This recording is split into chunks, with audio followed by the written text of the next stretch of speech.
Okay, so this is a video on how to rekey a second generation S series door lock cylinder. Now, these things are really easy to rekey. It's very handy to know how to do this too.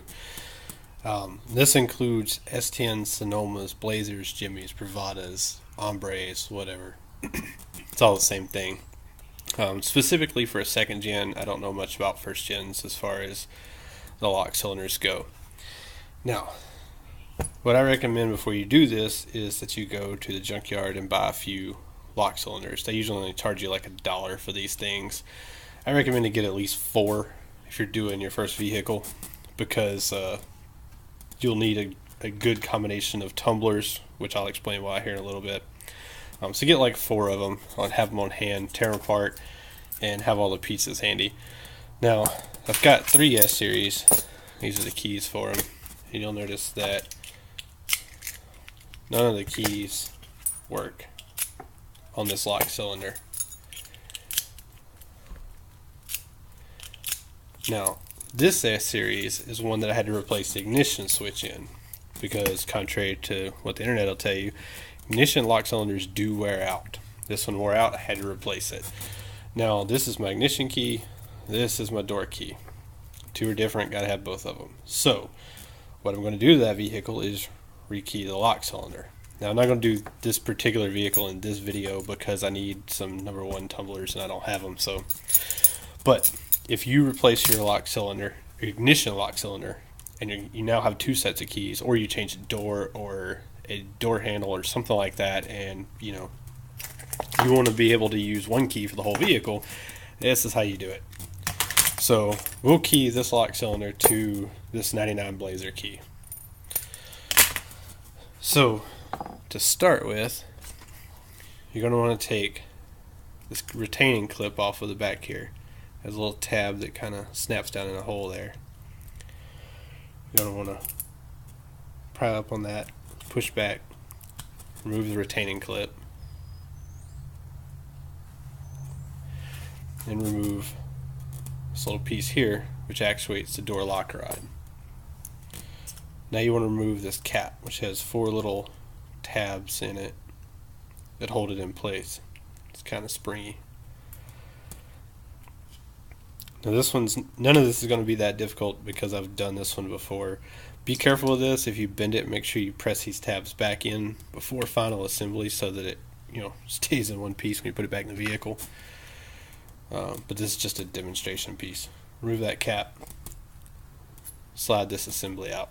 I don't know what any of this stuff is called besides the tumblers because I'm not a locksmith. So I don't know what any of this is called. We'll call this a housing. This a lock cylinder. Those are tumblers. Now, notice the tumblers protrude from the cylinder. There are 2 grooves in the housing, the top and the bottom here.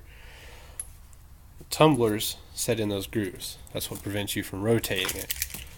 But the key in that's not right, still can't rotate it. Now you'll notice when I slide this key in, some of the tumblers go down and some stay up.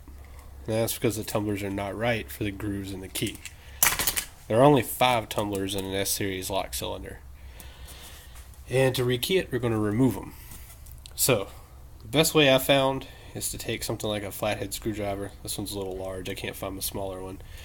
And you want to push in from the backside and push these out. They're going to be a pain in the ass because originally from the factory these things are lubricated with some kind of, I'm assuming, a white lithium grease. You can see this yellow stuff here. It's old, gets sticky, crusty, it makes it really difficult to remove these. But basically, slip the flathead in the backside, and you'll notice there's a wider side with a little kind of circular piece there. That's the top. That's the side it's going to come out on. Small groove is the bottom side. Slide the screwdriver on the bottom side, hammer it on the workbench or whatever you got going there, and then slip the tumbler out. Now when you remove the tumbler, be very, very careful because there's a tiny spring in there with it. Sometimes they'll stay in the hole, sometimes they come out with it. Keep up with these, they're very important. They are what push the tumblers back out to basically re-engage the lock. Hang on to those. I want to push the rest of these out. So again, these are easy to do because I've done them once and I've cleaned all the really sticky grease off of them.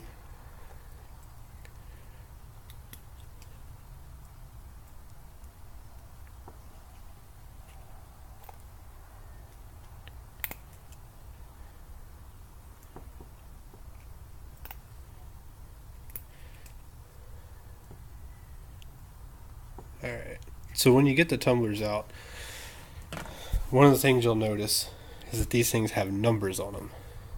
If you look very carefully on one side, this one is a number 2, for example. The numbers are 1 through 4. It's the only numbers that exist. The locks are a combination of number 1 through 4 tumblers in a different order.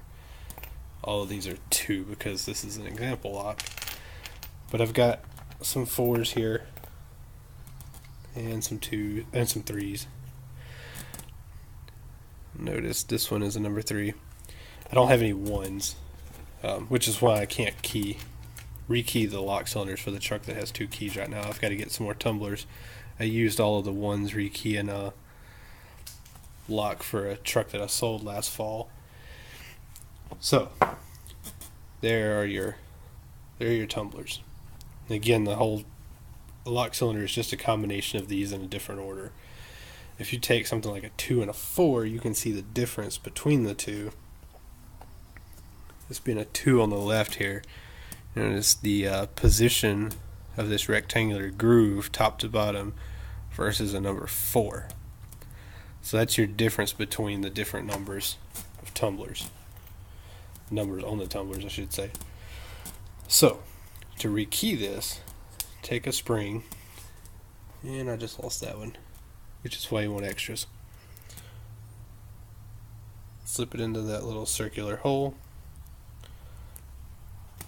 And we'll start with the number 2, because if you look at the key, you're going off these grooves, so it's kind of peaks and valleys. We're going to start with a valley, so it's probably a number 2. Slip that into place, and then slide the key in to check it. Oh, wrong key. Sorry. This blazer key. There we go. Notice how when you slide the key in, the tumbler goes flat. Good way to test this. You'll get really close. Like I say, this is a 2. If you put a 1 in there, it's going to look really close to right, but it won't be right. If a 2 is what you need, a 1 will look close, and a 3 will look close. Best way to test it, take the housing, slip the lock cylinder in there. You'll notice there's a kind of fat tab on this side, a small one on that side. Small one goes up to this piece. Slide it in there. Can't turn it. Slide the key in, it rotates. So we know that one is right. First one's a number 2.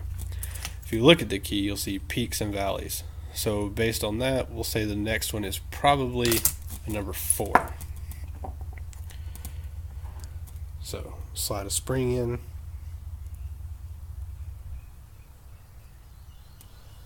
And we'll put a number 4 in. Grab the key and test. Notice everything sits flat when the key's in. So on to the next one. Since the peaks and valleys look pretty consistent, we'll go back to a number 2 for the next one. When these slide in there, the little piece sticking out here on the right hand side is the part that goes over the top of the spring. So when you reassemble it, keep that in mind. Snap it, make sure it snaps down in there, it springs back, all that good stuff. Slide the key in, we're good. So go back to a number 4 for the next one. Some of these are easier than others. Some can be a real pain. Can be tedious, but it's not too bad in the long run. I'll slip a 4 in this one. Try the key. Good. Just to double check, we'll put it back in the housing and make sure that it still works in the housing. There you go. Alright, now you kind of see the next valley is not quite as low as the first 2. So this one's probably a number 3. I know it's not a 1, but we'll put a 4 in there just as a demonstration of what happens when you put the wrong tumbler in place.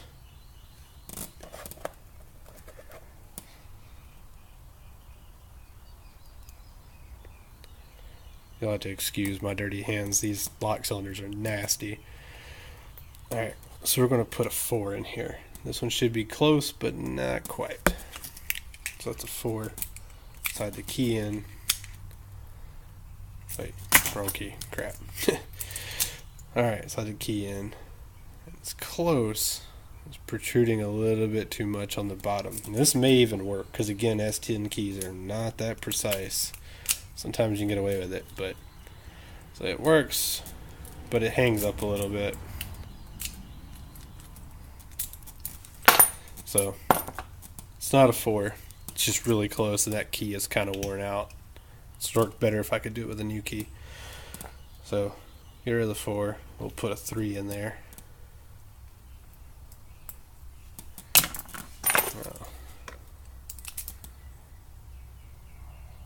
See, the 3 sets much better in the hole. Slide it in, test one more time. That key works perfect. We'll grab this wrong key that I keep grabbing over here. It's for the 2000 Blazer. Slide it in there and notice it doesn't work. A 97 truck, ignition key, no dice. Door key, no dice. So now this lock cylinder is rekeyed for this 99 Chevy Blazer. Reassembly is very simple. Take housing, housing on it. Slip it back in the housing. Put some white lithium grease on this if you're going together for final assembly, because these things need to be lubricated. Try to clean as much of that old crap off there as possible. Lubricate them really well with white lithium grease. Put them back together. Snap the cap back on there.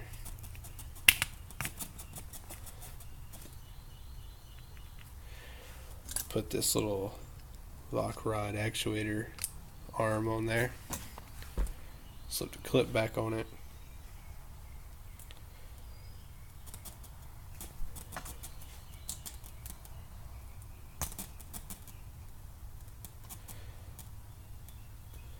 And there you go.